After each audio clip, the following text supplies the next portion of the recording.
Hello and welcome. The Me Group, ticker symbol MEGP, are vending machine experts, and they install and operate a range of instant service equipment in 16 countries around the world. Photo booths and 24/7 laundry machines are two of their core products. Today, Mark will be talking about why his shareholding in the business has been so successful.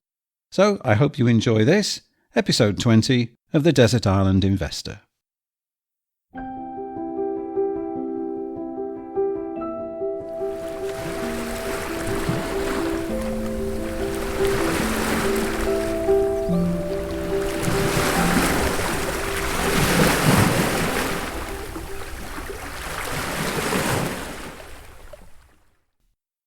This episode of the podcast is generously hosted by Progressive Equity Research. Visit their website at progressive-research.com. Mark, your strategy is one of long-term investment with limited activity, and you've mentioned previously that the Me Group is your largest position in one stock. So what's the history of this holding?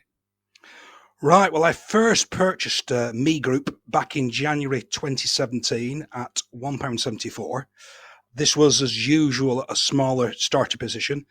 In 2018, the price had fallen back and I made another small addition at £1.11. By 2021, it had fallen again and I added a modest sum at 78 pence. Then in 2022, when I felt I had greater conviction, I went big at 71 pence and 76 pence. And when I crunch the numbers, the average buy price is 84 pence. Okay, well, as usual, can you please share the base numbers? Well, Me has a market cap of 611.4 million, a PE of 12.3 and a yield of 4.6%.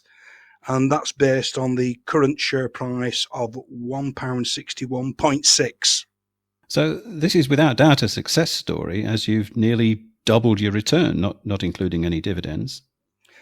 Yes, Paul, but as I say, I don't become overly despondent about my losing positions, and neither do I become euphoric about the winning ones. I may be winning at present, but I never declare outright victory. You never know what's around the corner, and any gloating can quickly turn to a humbling embarrassment.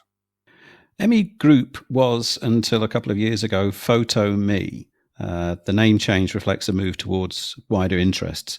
But I expect the photo booths are still the major aspect of the business? The photo booth was invented by Anatole Josifo in 1925 in New York, and it was called the Photomaton. It's very close to reaching its centenary. You can find an image on the internet of the early design, and broadly speaking, it's not changed very much over that period, and we can readily identify what it is. So when we think about the disruptive technologies that we've seen over the last century, the photo booth has done very well to stand the test of time until relatively recent times, the advent of the iPhone. Yeah, the digital cameras going to destroy the business model of Kodak very quickly. But I understand that it is now acceptable for passport photographs to be taken using your mobile phone camera now. Yes, but this is limited to the UK, and we are very much the exception. This development came in 2017, and you may have thought that this would have been the thin end of the wedge, but in the UK market, there's over 3,000 booths from an overall estate of 30,762. So it's still a major market. That number is up 11.4% on the previous year, largely down to an acquisition of 3,548 units in Japan from two Fujifilm subsidiaries. Now, partly what prompted us to cover Me Group at this point was that I've just renewed my passport, and in the process used a Photo Me, which is situated in our local Sainsbury's. Now, the last time I used one of these was 10 years ago, coincidentally, the last time I needed a fresh passport. And I think I sent you the pictures, Paul, and I don't think I really needed a new one because I don't think I've aged a day. It's it's like the picture of Dorian Gray. Nothing's changed. Yeah, right. Yeah, not even the jacket I was wearing. Yeah, but, yeah. As I said, your clothes and I was going to say haircut, but of course that's inappropriate. Yeah, it's a miracle of evolution. Now, so this cost me £10, and in this instance, the opportunity cost is £10 because if I'd done it on my iPhone, it would have been free of charge. Now, the passport photo criteria are quite stringent, and I was using the machine, and I knew it was compatible and unlikely to be rejected. So for me, £10 every 10 years is worth it to avoid all that faffing around. It's an nth of the passport cost, and it's an nth of my trips abroad, where I'll be focusing on the price of the flight and the hotel costs, and having a good time. But I think what differed this time, that was besides the printed photos being produced, I was given a code and I could directly upload my photo onto the passport application. So that enabled me to complete it online. We recently bought a new rail card, a two together, where Elaine and I uploaded our photos, and we just did those in our living room against a magnolia background, and the photographer was casting a shadow of the other person, but I think for that application it was sufficient. It's been passed. So I would imagine that for Photo Me in the UK, that the lion's share of the business will be passports. Have you used a photo booth lately, Paul? I don't want to give your age away too much, but you were sorting your bus pass, I believe. Well, yes, I did. I did use a Photo Me machine in a supermarket to obtain my bus pass photo. I confess I have a criticism that the instructions didn't really make it clear how the digital upload option worked, and that kind of stopped me in my tracks when I'm trying to read the instructions on the side of the machine. And the explanation was there, but it was too wordy. It needs to present something dead simple, like press here to upload your photo to the internet for a passport application, and press here to take your photographs away with you. But other than that, it worked. It was expensive, I thought. Yeah. I mean, you're somebody who's pretty tech savvy as well. Like, it's not as though, but I would imagine if it's something that you're only doing once every 10 years, it really needs to be idiot proof, doesn't it? Yes, that would be my only criticism. I would imagine if I'd have stayed there and watched other people, I'm pretty certain a lot of people would be standing there staring at it for quite a while before they actually put their money in, unless they have passport photographs taken regularly, which is not going to happen. But although the UK Passport Office allows selfies as passport photographs, are photo booths still the status quo elsewhere in the world? Yeah, Photo Me have booths in Australia, Austria, Belgium, China, Finland, France, Germany, Ireland, Italy, Morocco. Interesting, that's part of that. I think that's under the Spanish market. Interesting. So that's a toehold into Africa. The Netherlands, Portugal, Singapore, Spain, Switzerland, and Vietnam. Now, after the UK allowing self-taken images, and they were leading the way, I think there was a bit of a cloud over the company that this could be a contagion that would spread. And it's something that I think it's something to monitor. But this is 7 years on, and nobody else has followed suit yet. But who knows? The UK might yet revert to the previous practice. So this is the largest part of the business, accounting for 57.9% of the revenue. Before we turn to the other areas of the business, you tell me that you're actually interested in vending now as an investment theme generally. Yeah, let's take an example on the Photo Me side. The average revenue per machine across the group was £5,908. That's just £16.19 per day. For this exercise, let's presume that it's £10 across all markets. That means that it takes just £16.20 per day. So down at Sainsbury's, that was me and perhaps one other person if it was a good day. Now, a machine can just sit there patiently. It's powered down. It's waiting for the next customer to come along. It's not paid a salary. It doesn't pay a pension, national insurance contribution, doesn't receive any holidays, doesn't need cover over its lunch hour, toilet break, training, a Christmas party, mat leave, pat leave, time off to go to the funeral of another photo booth, reviews, appraisals, yeah, disciplinary hearings. I suppose it could go off sick, but it doesn't wander off to the water cooler to talk to another vending machine. I think I've adequately made my point. So me group of 1,193 employees, of which 140 are classified as part-time. Now 650 are service engineers. So a lot of the workforce are boots on the ground servicing the estate. I'm not sure to what extent there is a need for heavy servicing, or if that's a euphemism for reloading the machines and taking the money out. With group revenue of 297.7 million, that's revenue per employee of £249,539. So if we compare that with the most recent company we covered, Titan Holdings, their revenue was just 111,000, which is less than half. Now, I'm a big fan of Japanese culture and contemporary music, and I do sometimes take a virtual stroll around Tokyo thanks to the magic of YouTube. And as you walk through the city, it's clear that the Japanese are vending machine mad. And the streets are lined with machines selling everything from toys, sweets, hot and cold food, clothes, etc. I've even seen a video of a ferry crossing in Japan where the dining area on the ship was just lined with vending machines and there were no staff present to serve food at all. Now, you tell me that Japan has the most vending machines per capita in the world. Yes, Japan is reported to have one vending machine for every 25 or 30 people. And it's partly for some of the reasons we've outlined. Now, we grew up with the backdrop of the population explosion, and this narrative is still going along. Now, I was born back, would you believe, in 1966, and the average births per woman globally was 5.0. Now, the replacement fertility rate is actually 2.1 instead of 2, which you might think, but I'll not go into the reason for that. Now, by 2021, the global fertility rate had dropped from that 5 to 2.3. Now, that's an amazing drop in less than one lifetime, and the trend is continuing. Now this is just an average with a broad difference. In 2023, the fertility rate in Niger was 6.7. And in Taiwan, it's just 1.1. But across all countries, the trend is down.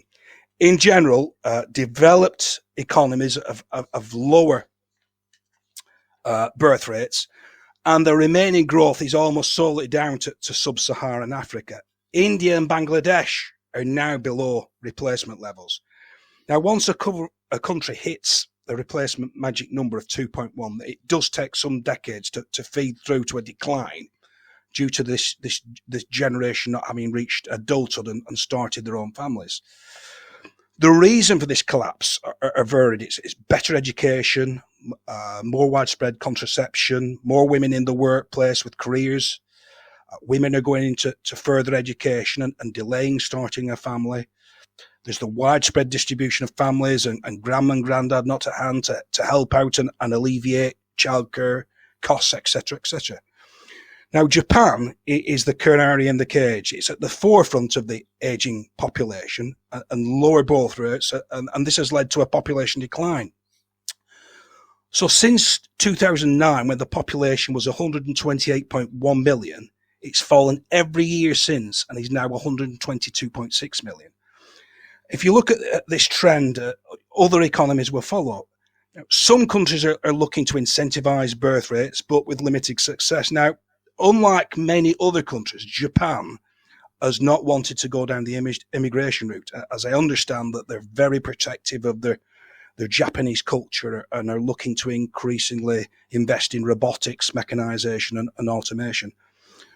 They cannot waste human resources on low-grade tasks. Now, other countries have been looking for a quick fix of taking people from other countries. And this is where I can share a secret with you, Paul, and our audience, that it's a little-known fact that immigrants also get old. So this model results in a Ponzi scheme of dragging in more immigrants, or migrants as we call them, and at some stage this is unsustainable. Also, and I'm sure it's a long way off, the availability of migrant workers whose own populations are declining may become less accessible. And I understand if we look at these projections that we're expected to reach peak human by around 2050. And I believe there's another factor that makes Japan conducive to vending machines. Yes, one of my investor pals is Alan Grant, and he's worked out in Japan. He's married to a Japanese lady, Reiko, and he spends a lot of time out there. It's a country I've never visited, but he tells me that there are very low levels of vandalism in Japan. So that could be a further beneficial factor. It's very useful having a broader network, and that all these people are feeding you with information disseminated. So as you pointed out, vending is hardly new. The photo booth itself has been around for a century, and machines have been dispensing hot drinks and snacks for decades. But as well as for obtaining a product, the vending machine concept is now widely applied in situations where a human interacts with a machine to place an order or to receive a payment. Yeah, let's look at the ATM. The first one was opened by Barclays in Enfield in 1967, all the way back then. And do you know which celebrity cut the ribbon, Paul? I do not know. That icon of the swinging 60s, Reg Varney. On the buses? Yeah, oh. yeah. Offer. Yeah, they don't make comedy like that anymore, or do they, Paul? No, that's probably not a bad thing, actually. Yeah. Now, cash is on the decline, but broadly, this is how we access it instead of queuing at a bank and having it counted out. We look at McDonald's and other fast food outlets. They've touch screens where you place your order and then it's brought to you. We have a pharmacy very close to us, Everest Pharmacy, and that's got a dispenser machine. Rail companies, they're looking to close their manned ticket offices. Got car parks at one side, somebody in a booth. It's got an electric arm, and you just take a token out. Even the local library, you just check out your own books. And then at supermarkets, I use that to scan as you shop at Tesco, and I think it's excellent. I want to be in and out like it's a bank raid. Do the shopping and it's go. I don't want to necessarily have a chat with somebody at the checkout. And I don't know if you know the Asda petrol station there at Astley Bridge, Paul. I don't, but I have used other Asda petrol stations that are they're just pay at pump. Yeah, that's right. It did have two kiosks, and you could either pay at the pump or pay at the. Then it went down to one kiosk, and now it is pay at the pump only. So these are all going over to the customer interacting with the machine. So if we look at the Me Group, their machines are slightly more advanced. Instead of just dispensing a can of soft drink, there is some element of processing and adding value. Right, let's move on to the rest of the ME estate then, and a lot of store have been placed in their Revolution laundries, which are basically self-service washing machines. Now, given the comparatively low cost of domestic washing machines, I would have thought that leaving the house to do your laundry was a thing of the past, but ME obviously think there's a market there. So what's the story behind that thinking? Well, Revolution sits on the wash me side, and I understand that 97% of the households in the UK have a washing machine.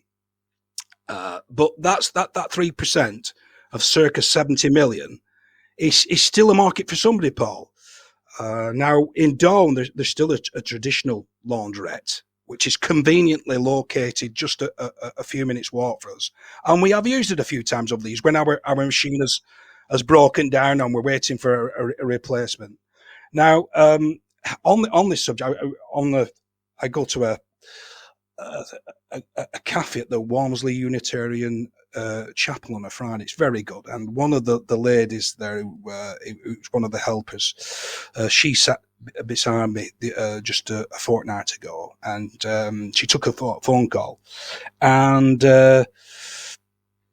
she says, typical, isn't it?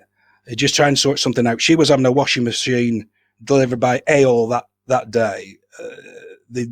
It was due to be plumbed in. They just delivered it. So she said, oh, that's me this afternoon. I'm off to the laundrette.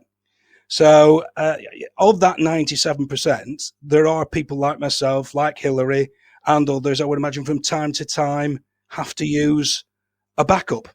So I would suspect there are a number of occasional customers. Now, you've been stranded out here for some time, and you do our laundry by slapping it against some stones on the waterfall. And on the whole, you do a very good job. Could do with the collars being starched a little bit more. But when was the last time that you used a laundrette, Paul? Was that not you on that Levi 501 Amber? No, I can't claim that. Nobody bothered about that guy taking his trousers off in a laundrette, but I'm pretty sure if I did that in Bolton, I'd get arrested. I was, however, in a laundrette yesterday, and this wasn't planned as a research trip for the podcast, but my friend does genuinely go to our local laundrette from time to time to wash bedding. And she said I could go along if I wanted the experience. So I did. And she said she finds it easier and less expensive than using her own washing machine at home. And so, I believe I did a little bit of research on this, but an average domestic washer holds around 4.5 kilograms of washing. The laundrette's small washer holds 9 kilograms. The medium one, 13 kilograms, and the large one, 18 kilograms. So the large wash is £6, and it holds 3 times the amount of a domestic washer. So that seems, I can imagine, pretty economical. I haven't managed to Google the cost of running a domestic washing machine, but the dryers are very large, and they cost about £1 for 15 minutes, according to the sign on the wall, although my friend reckons that 10 minutes is more realistic. But I must say the experience was it was a bit like being in an episode of EastEnders. Was the equivalent of Dot Cotton there then? Or? No, it was there was actually, it was manned. There was somebody there, right? And there were lots of interesting signs stuck on the wall. Apparently, if you wanted any change, you had to go to a shop which is about 2 streets down to ask for it, because they didn't carry any cash. It all seemed to be working. There were 2 or 3 people in there sitting there, swiping through their phones, waiting for their washing to be done. But back onto the ME Group's solution. Unlike a conventional laundrette, their Revolution machines are not actually housed in a dedicated building, are they? They're in fact al fresco.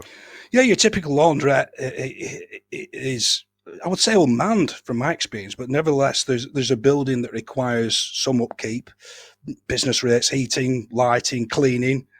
Somebody will have to open and close it each day, and then there's peripherals like they've got to have a fire extinguisher. Now, me has some modest exposure to the conventional laundrette model, but the Revolution model requires none of this. It's just a small area of underutilized land, so it's got much lower overheads.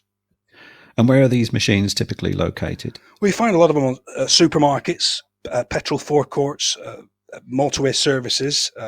They've recently entered a partnership, I understand, with Homebase, and they're even found on pub car parks and village halls. And on that, I've done my own market research, because last week I found myself in the Bolton area, Paul, and I thought I'm going to use one of these. So I said to Elaine, "Come on.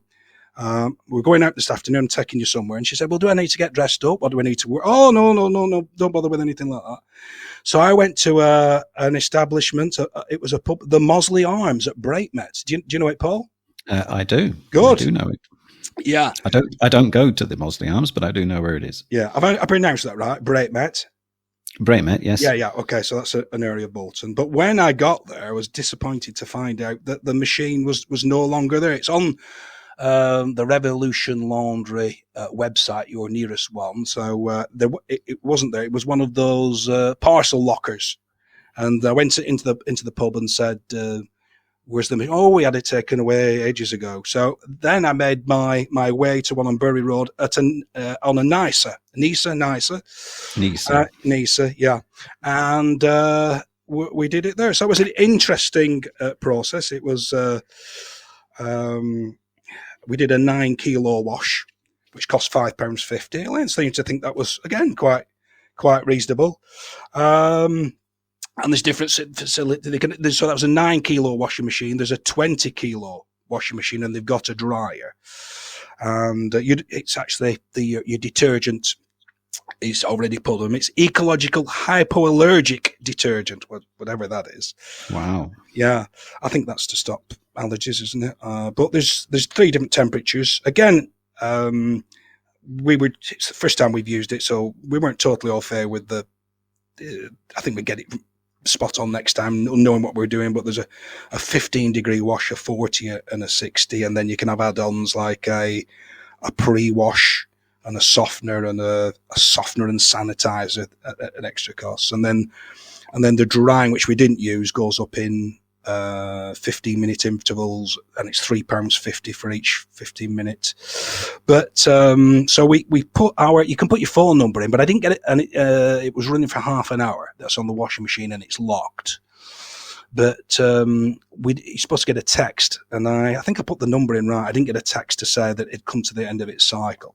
So the machine is actually locked whilst it's spinning on the washing machine, but afterwards it just unlocks then. So I did contact Robert Mortimer at Photo Me and I told him we were doing this pod, and just to let him know that we'd gone to one of his machines and it was no longer there. So if there's hundreds of people making their way to the Mosley Arms, then don't go to the washing machine. Don't, because it's not there anymore.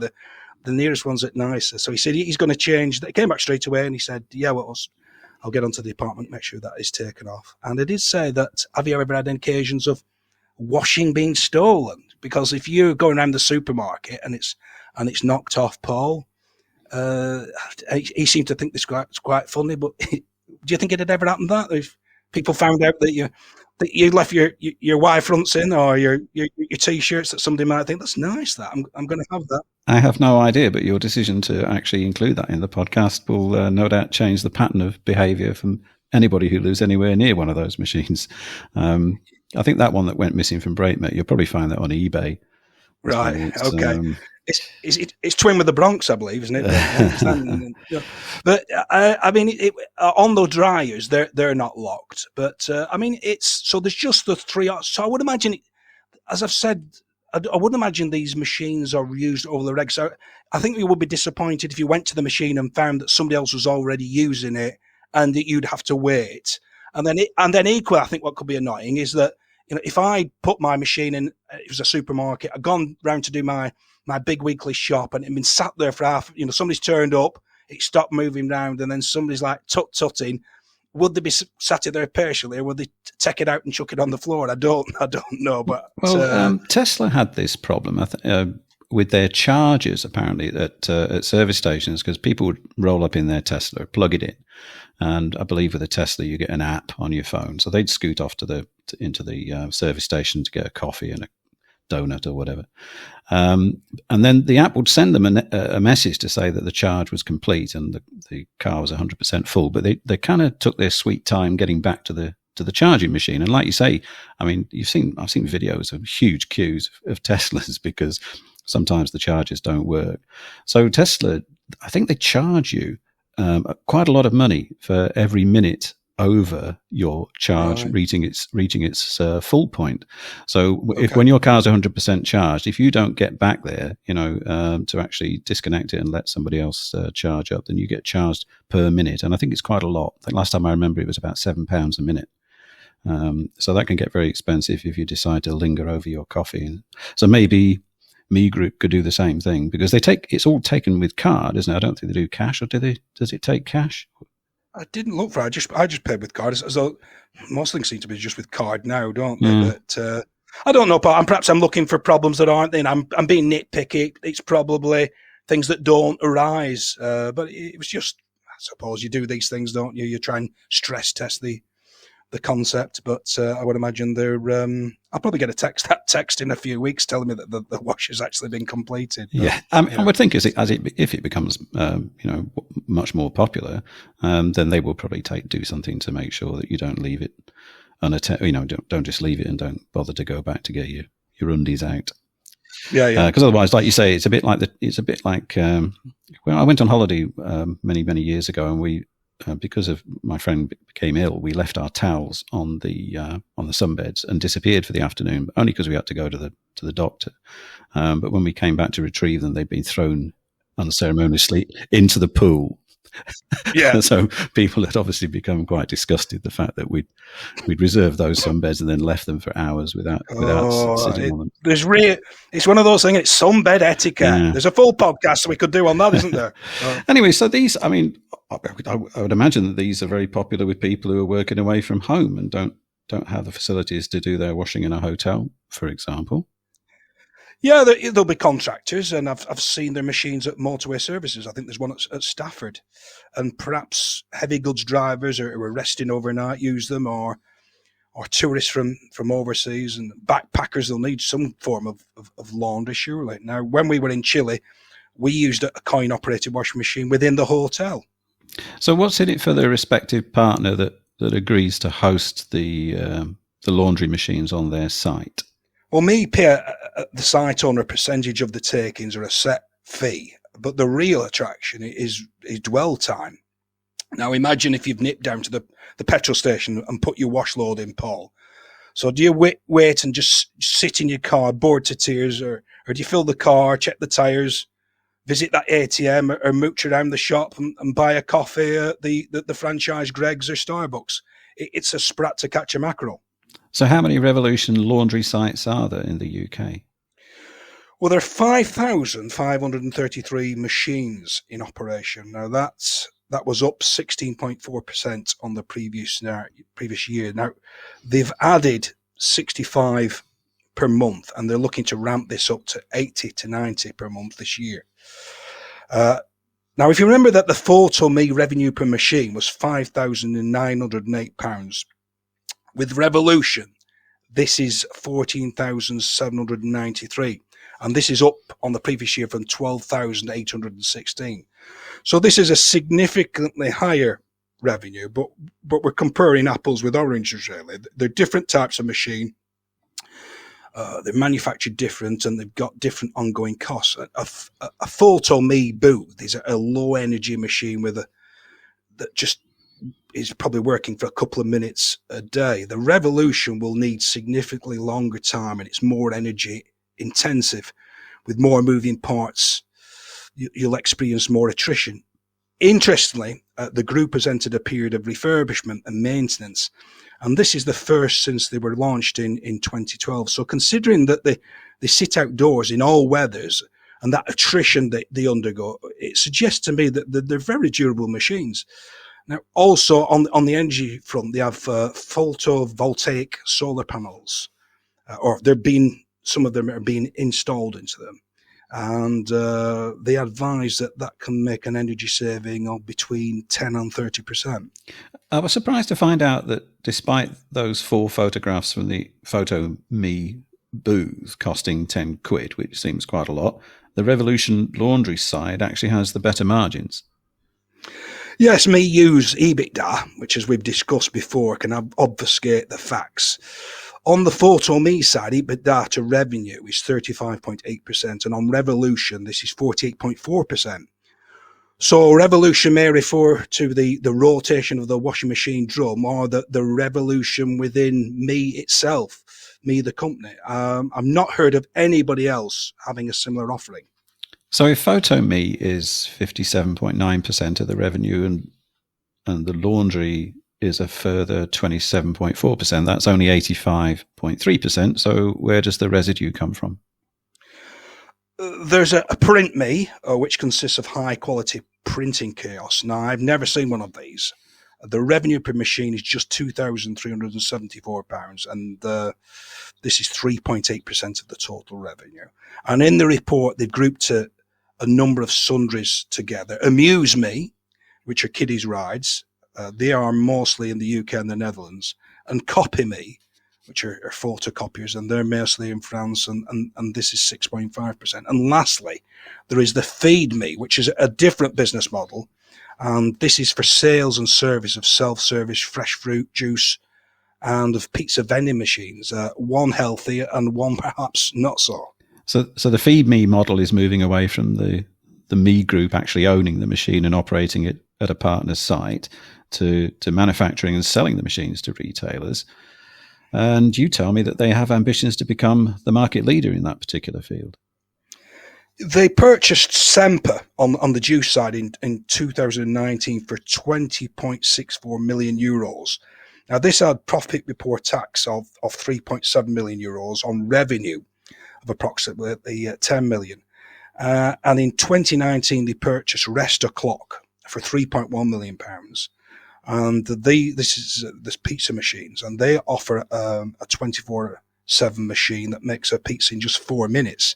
I'm not sure what the quality of these are. If anybody's tried one, please let us know. Pizza is a very good fast food product in that it can readily provide a vegetarian offer, for which is increased demand. Now, when me bought this pizza vending machine business, it was something of a cottage industry, just making 40 per year. And the ambition was to ratchet this up to some 100 a month by the end of 2023. Now, this is some leverage at 30 times. Now, sometimes the best laid plans go awry, and acquisitions, despite due diligence, can backfire spectacularly. They refer in the report to that ambiguous term, technical issues that have slowed progress, resulting in an impairment of goodwill and intangibles of 2.6 million. And they're going to relaunch the division and have brought the manufacturing in-house in the interest of cost efficiencies and having the R&D team at hand. At the end of the financial year, production was at 30 per month, well below that self-imposed target of 100. But it may seem disappointing, but let's remember that this was a modest acquisition. And to be fair to me, they can't be accused of setting the bar low. Their goals were very ambitious. And even at 30 a month, that's 360 a year. That's sometimes more than they inherited. And also, they've not taken too long to take affirmative action.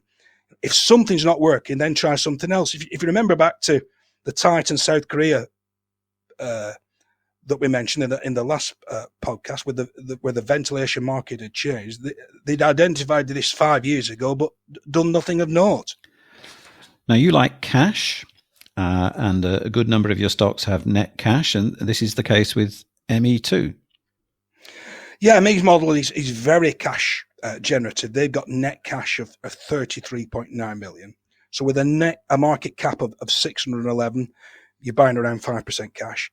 Very rarely in the payment and provision of product or service occur in unison, and one precedes the other at varying lengths of time. Now, you had your own marketing business, Paul, and had to supply work up front and then wait patiently for your customers to deign to pay you, or perhaps not. But with the photo booth, the washing machine, or even the kiddies ride, it does nothing until you've put the money in.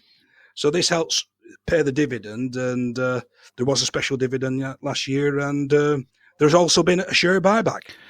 Okay, on a topical point, you also like to see that the directors of the businesses that you invest in are holding shares. And Serge Krasniansky, good effort, the CEO of MEGP, has 36.6%. Yeah, that certainly concentrates the mind, Paul. Now, Serge is paid in salaries, fees, benefits, bonus, LTIs and pension. It all comes together to £2,279,545. Now, that's a tidy sum. Wow. But he owns 137 million and something shares, 137,803,041 shares. So during the year, a dividend was paid of 7.39 pence. We all received that dividend.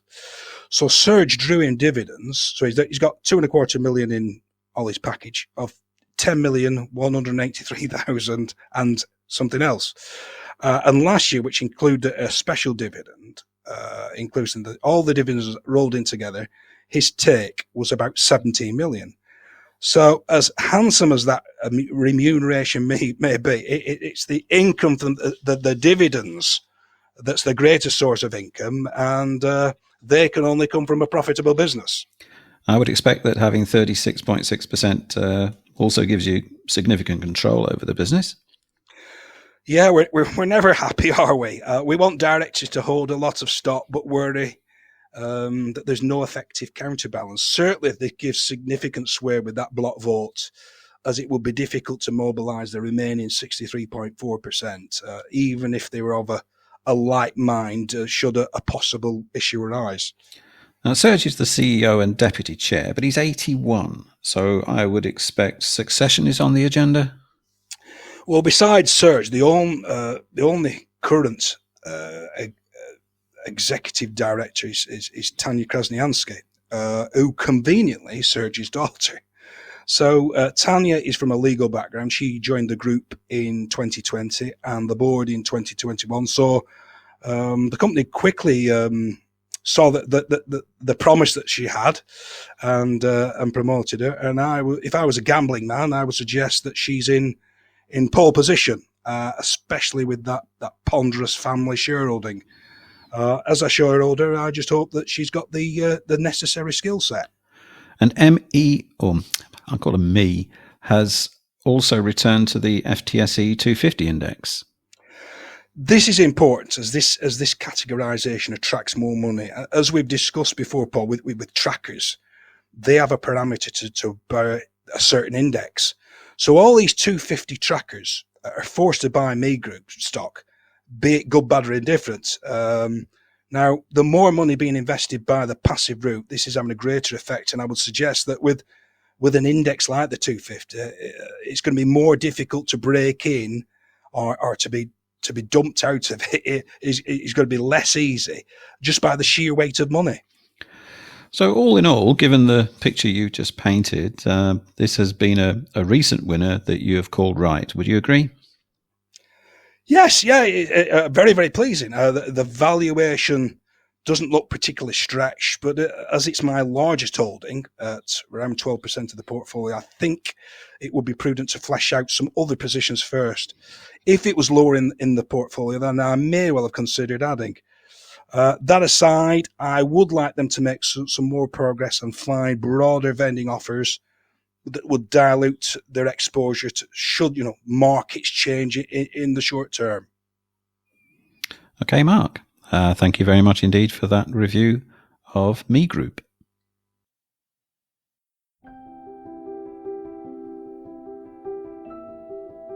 Well, that's all for this episode. We hope that you enjoyed it. Please remember the content is for information only and it is not financial advice. If you have a question for Mark for our Question in a Bottle podcast, just complete the form on our website, thedesertislandinvestor.co.uk. Thanks again for listening. See you next time.